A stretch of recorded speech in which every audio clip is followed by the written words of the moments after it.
Are you ladies sluts? Why is a sexually active woman called a slut, but a sexually active man isn't? Sure, there's the word man whore used to describe men who are overtly sexually active, but that's practically a compliment for men in today's world. But why is it that the moment we start talking about women and sex, you're suddenly labeled a slut and judged by society? Doesn't the act of sex involve both men and women? Without women, there could be no straight sex, so if women are fundamental to the act of sex, why are they disproportionately judged for wanting sex in the first place?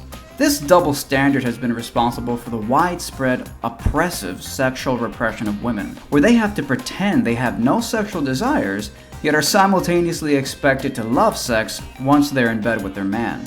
Why does this double standard exist? Now, before I give you my answer, let's see what women themselves think about sluts. Are you ladies sluts? No, definitely not. Alright. Are you ladies sluts? No. Definitely not. Definitely not. Okay, great. Alright, so in your ladies' opinions, in your definition, your understanding, what is a slut? By slut, what does society mean when they call women sluts? What is that? A girl who sleeps around a lot. A girl Yeah. who sleeps around. People who are easy, sleeps around, skimpy. You ladies sluts.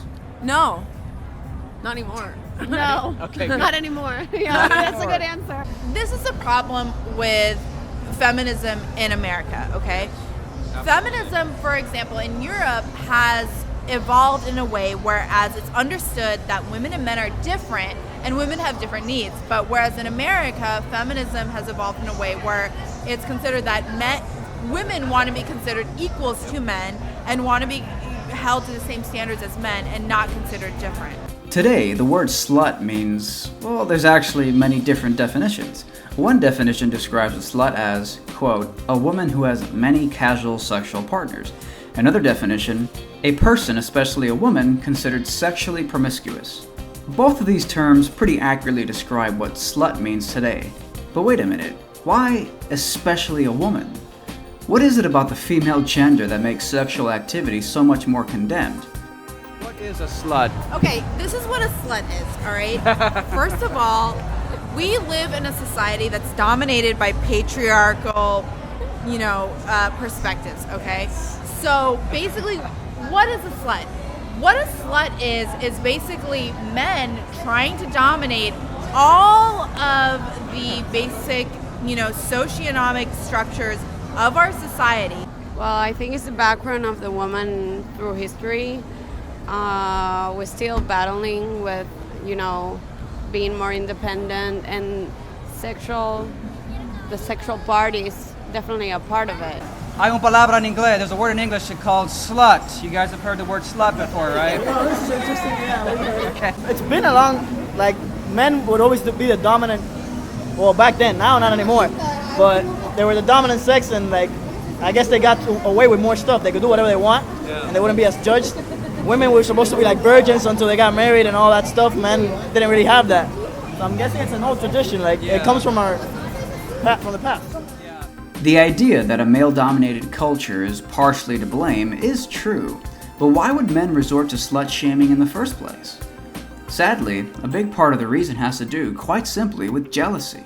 If a man gets rejected by a woman he wanted to sleep with, his impulsive reaction is to call her a slut if she ever goes off and finds other males instead of him. Thus, in many cases, a slut is simply what jealous men call the women they cannot sleep with, yet see sleeping with other men. The effects of this kind of slut-shaming are enormous.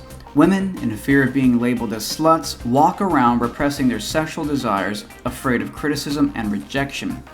Female sexuality becomes almost non-existent on the surface of social interactions, almost like a rumor or some elusive urban legend that none dare speak of.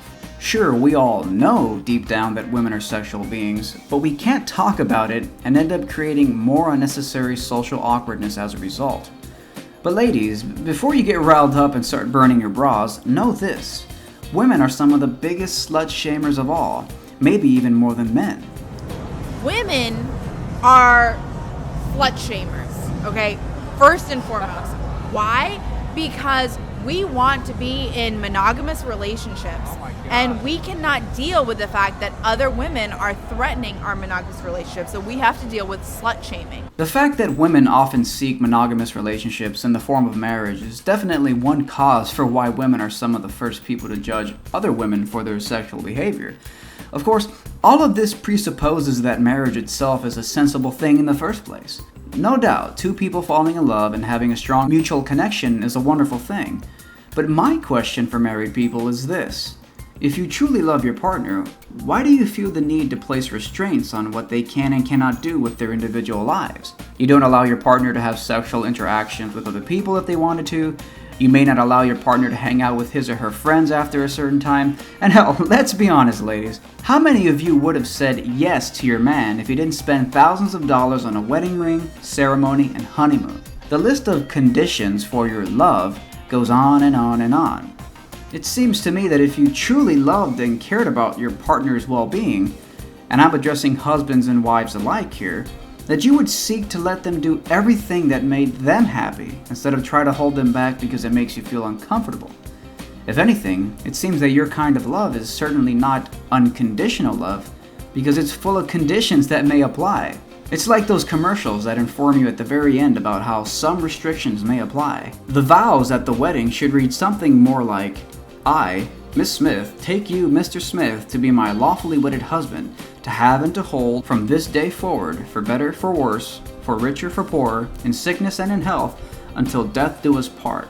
And, if you ever do something without my permission, my love for you will no longer apply. I will divorce you and use the legal system to take half your wealth and half of your kids. Oh, and I'll keep the ring, too.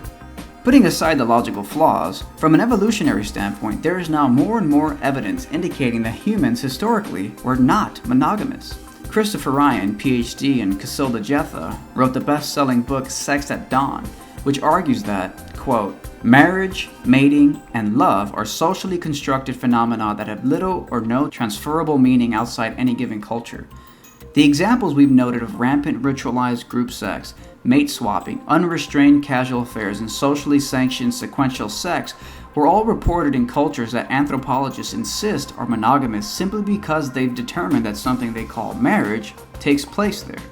No wonder so many insist that marriage, monogamy, and the nuclear family are human universals. With such all-encompassing interpretations of the concepts, even the prairie vole, who sleeps with anyone, would qualify. I was surprised that one of the random women I interviewed about this topic on a Friday night knew a whole lot about the evolutionary evidence that indicates humans, historically, were not monogamous. Alright, so I think that we need to really look at other primates, okay? There are 5 kinds of primates currently in existence. Have you read Sex at Dawn, by the way? No, I have Sex not. at okay. No, I haven't. Okay, so there's a difference between monkeys and apes, okay? Let's just cut to the chase. Apes, we have gorillas, orangutans, bonobos, chimpanzees, and humans, all right? So a lot of times people say, oh, it's just like human nature to be like super alpha male and aggressive and like male dominated.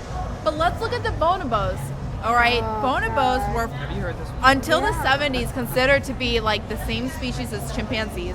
And unlike gorillas and chimpanzees, they're a matriarchal dominated society. You know, the most powerful bonobo within a tribe of bonobos is going to be the grandmother. We live in a world full of social habits that most of us take part in without thinking about. We'll get married, even though there's a 50% divorce rate. We'll say we love our partners, even though we only love them under a very strict set of conditions. And we call women sluts if they express their sexuality too much. Unless, of course, they're expressing their sexuality in bed with their man. In that case, you better be the dirtiest whore alive or your man will lose interest and cheat on you behind your back. No. Women are not sluts. They are just women. And just like men, women were born with a sexual organ for a reason. It is human, it is natural, and it is no more condemnable than sexually active men. We call women sluts because our world is in constant fear and scarcity. Men are afraid of being alone and thus seek to tie down their woman through marriage as an insurance plan to guarantee they'll always have her around. Women similarly slut-shame other women because they want their man to be their man only and seek to judge other women who might sleep with their man as being slutty or too easy. These labels exist in a world where people, first and foremost, don't fully love themselves and thus seek to patch the holes in their self-esteem by latching onto other humans and claiming them to be their own. Kinda like a piece of property. And just like a piece of property, we think we can control them. So we set rules and draw lines on what our partners can and cannot do. And we threaten them like blackmail with abandonment or divorce if they ever disobey. Slavery? Nah, I wouldn't go that far. Love disguised as self-hatred? Definitely some truth to that. If you truly loved your partner and you truly wanted the best for them, then wouldn't you want to do anything in your power to make them happy? The moment you want to hold your partner back from something they want, you are hurting them. And to me, love shouldn't be about harming someone. So the next time you feel the impulse to call someone a slut, think about what that impulse says about yourself.